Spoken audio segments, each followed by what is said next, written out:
After my parents' work hours, they are always around, which makes it difficult to pray without drawing attention. I'm concerned that if they discover me praying, it could lead to serious consequences.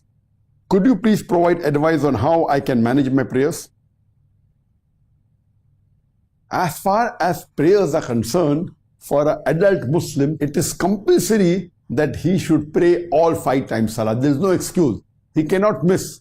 For a male Muslim, irrespective whether he's sick or going to war, there is no excuse. He cannot miss under any circumstances. For the Muslim woman, the only 2 exceptions are that if they are undergoing menstrual cycle or the postpartum period after the childbirth, these are the only 2 occasions where they need not pray. Otherwise, they always have to pray. There's no excuse whatsoever under any circumstances besides these 2 for a Muslimah or for a Muslim to miss the salah. But as the beloved Prophet said, that you should choose the easy path, and Allah does not lay a burden on you greater than you can bear.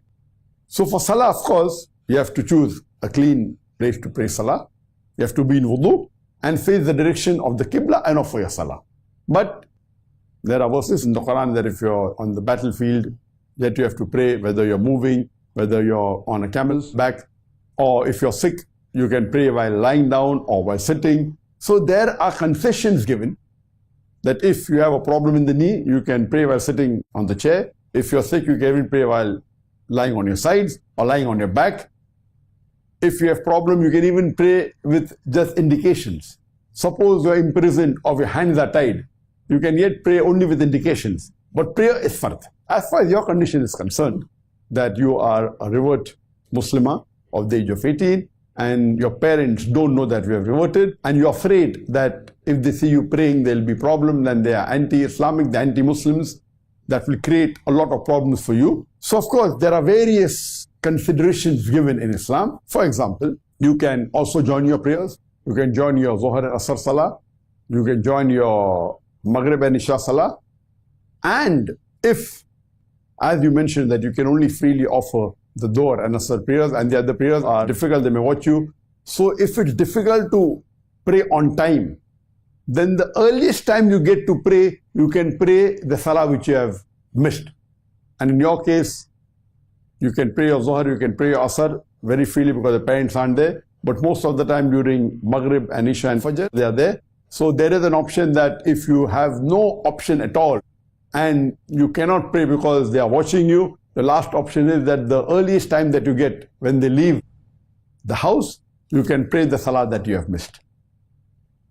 And if there is a possibility, if your bathroom is clean, you can even pray in your bathroom. There are scholars who have said that, of course, you cannot pray in the toilet, that's not permitted.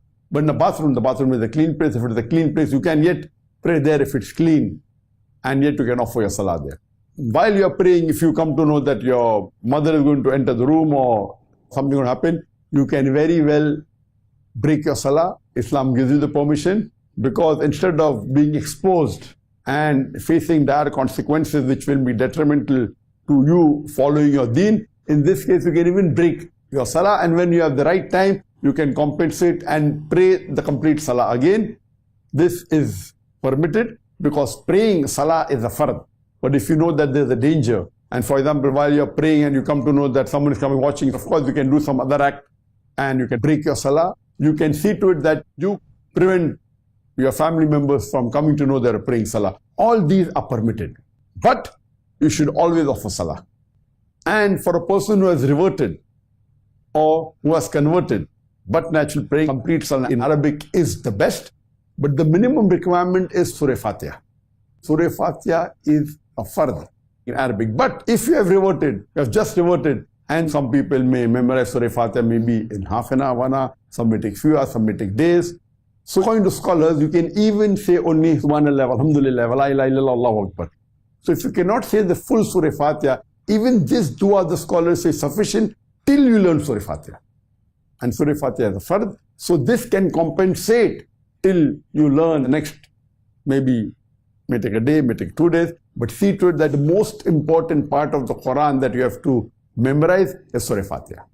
And then of course, Allahu Akbar is very easy. then what you say in the ruku or the sujood, Subhana bin Adi, Subhana bin Allah, and Assalamu alaikum wa rahmatullah, Assalamu alaikum wa rahmatullah. These are a few things which are very easy to remember. And with this also you can complete your salah. You can do the dua in your own language also if you don't know Arabic or don't know the dua. But make it a point that you learn all the Arabic, the minimum that you can, you should learn. So actually, basically, if you're a new Muslim, to start offering salah, you can even memorize in half an hour the small things which I mentioned. And you can start offering salah and it will be accepted.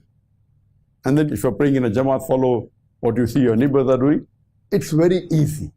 And then, not that you have to memorize long surahs, that you can do later on.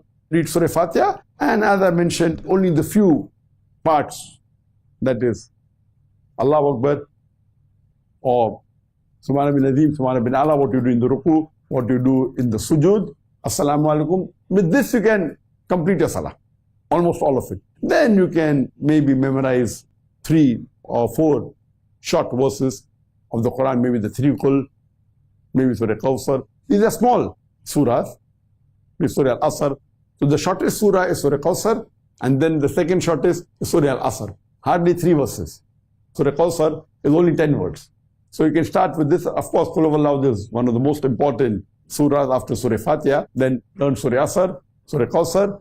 You can, Alhamdulillah, offer almost all of the salah. But as I mentioned, in your case, see to it that you do not miss a single salah. As far as possible, pray on time, pray in the right way, that is in a clean place, facing the Qibla, doing your wudu. If, for example, you have a problem, you can't do wudu and you'll be exposed. No problem, you can even do tayammum. So there are various options and facilities given in Islam not to overburden a Muslim or a Muslimah. But praying is a fard. To the best of your ability, see to it that you pray. Don't miss any salah. If the time goes, as soon as you get the time, see to it you compensate for all the salah that you have missed. And inshallah, Allah will accept it.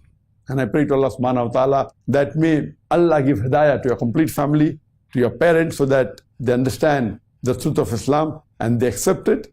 And inshallah, Allah